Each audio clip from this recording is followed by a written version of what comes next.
Now let's look more into what was happening with the change of female DNA. After the mitochondrial N founders and male Cs had covered most of the ice-free world for thousands of years, mitochondrial N suddenly underwent two variations. We're told about 60,000 years before present, east of the Caspian Sea. I propose these lines and directions of passages are not accurate in these charts and are misleading. I think they started because of the new male lines that we saw coming out of Judah, mating with mitochondrial N. Firstly, mitochondrial N1, also called mitochondrial I, appears to have spread westward from Asia through Lower Europe, and I contend that the catalyst for mitochondrial N changing to N1 was the influx of F and G males through the Caucasus. As we see mitochondrial N1 also in Iceland and Scotland, I contend they sailed there from the Mediterranean Sea up north later, after the Ice Age possibly, with mitochondrial H and I males. They were all up there. Then I suggest the formation of N2, also called mitochondrial W, came from the north of India, where T males had sailed across from the Horn of Africa,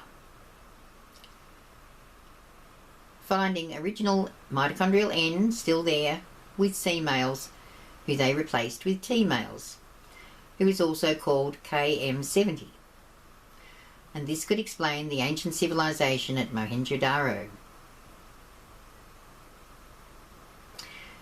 It appears the next females out of original mitochondrial N mothers were mitochondrial X, which we've spoken of already, probably from the G2 fathers in the Caucasus, but possibly related to the W line of G2 males, who we see were also in the Caucasus and around the Black Sea.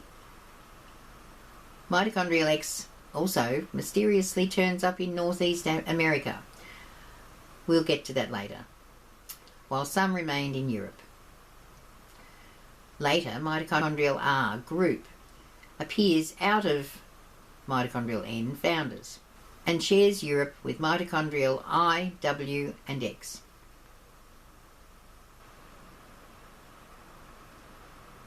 And then we saw changes amongst the N group for many years before the M's are spoken of again, before they get to share the European continent with N. So I contend M's came later. But I don't know why it didn't come out till later. That's not for me to say.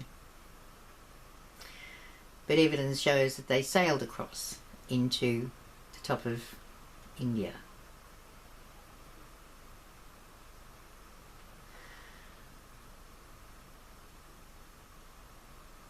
I contend that M1 males are out of the hidden original L male line who were there with mitochondrial L's in Africa. When they mixed with the T line, there were firstly M1 females, whose grandsons were M1 as seen in the Indus. You see down here, M1 males came in through the same area as we saw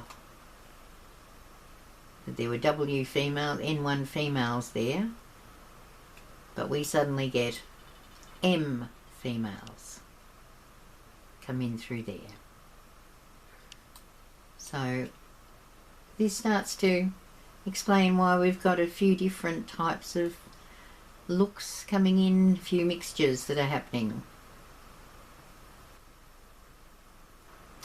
From this area of ancient Dwarka and the Indus Valley, we saw the change from M males to R1, and R1A goes around, and that's another part of the story, but we're starting to see connections between these and the blood groups.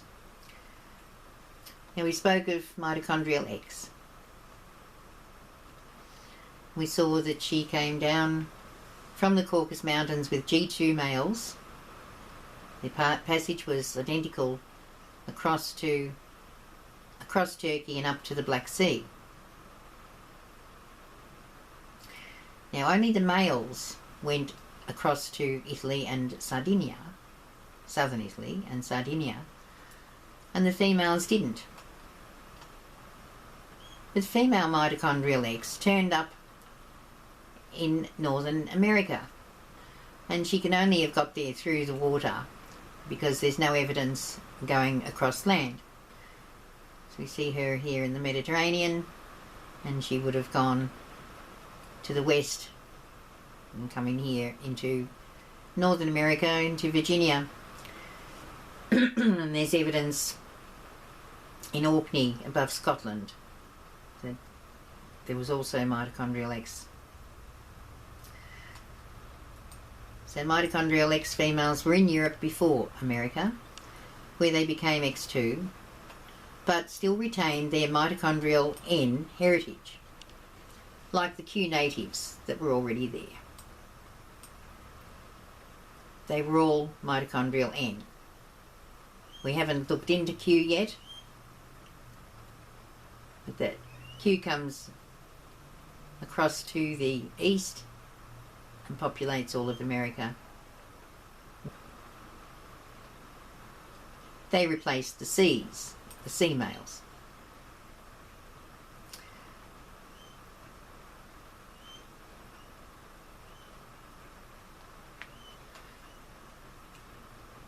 Mitochondrial X females in America would have bred with the sons of Q, resulting in R1 males. This could be the reason why North and South American natives exhibit physical and behavioural differences. So I call mitochondrial X Pocahontas, princess of the Powhatan tribe in Virginia, and was one of the ancient hybrid bloodline. In fact, hundreds of burial mounds have been found in North America, some with ancient Hebrew artefacts inside. She was brought back to England in 1614 by the colonists when she was 17 and married off to John Rolfe, who was 30, who would be an R1b. They had a son, Thomas, left in England. There are seven generations of her descendants, including the actor Edward Norton.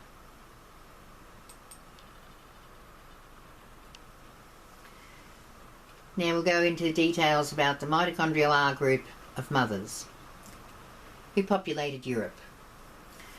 The mitochondrial Rs were summarised by Professor Renfrew in the Oriental Institute lecture as being UHVIWTKJ, and he leaves out X.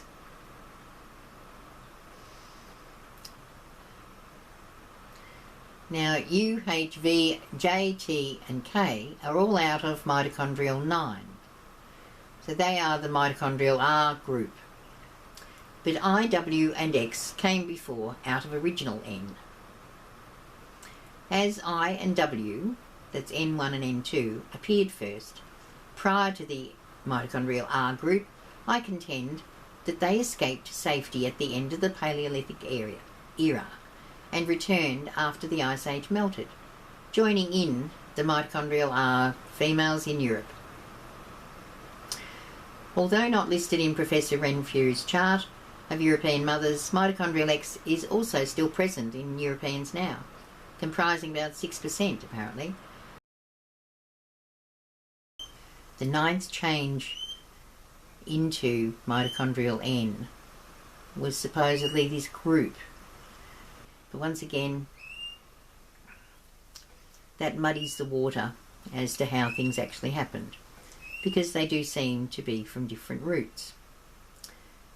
The U's were the first, and although I've never found a map for mitochondrial U1, we see that U2 started in an area familiar to us as Bashkia nowadays, in Russia, home of the Ashkenazi Jews, and as well in the Caucasus Mountains, a favoured place of refuge.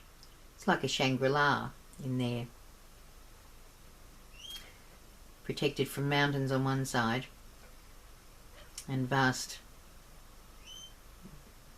ice sheets initially on the other, before the Ice Age ended. Mitochondrial U3 we see is common in Judah and Canaan, and in the site where the Petra rock temples have been found. And mitochondrial U4 seems to go north again to Bashkia. Mitochondrial H and V are seen connected on the mitochondrial haplogroup tree, and we see them together in Sardinia and the Basque region and Scandinavia. I contend their fathers are not from the same matriarchal root. I contend that G2 and mitochondrial U5 had mitochondrial V daughters, while mitochondrial H stem from the mitochondrial EV with earlier F and G hybrid fathers. They're both royal to some extent, although H, I think, is far more royal than V.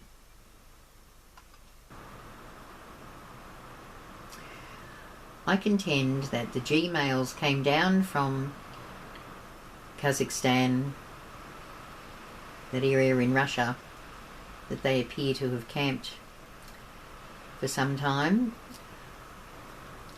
and they came down into the area of Elam, into Sumeria and up into Europe, breeding with these variants of females that have now hybridized in the CF and CT strains. And then the J1 and T1 males who came in the next era would also have been breeding with these females. This could explain the 4 wives of Jacob in the Bible who bore the descendants of Abraham from 3 lines: Jewish, Muslim and Christian. But the royals were still different. I contend that mitochondrial H is not actually descended from the N9 mothers, but from mitochondrial EV13 in Greece and Old Europe, as I've said, and common in modern monarchs, although she's probably still fathered by G2 as well as by the I males to give us the paler tribe of Dan.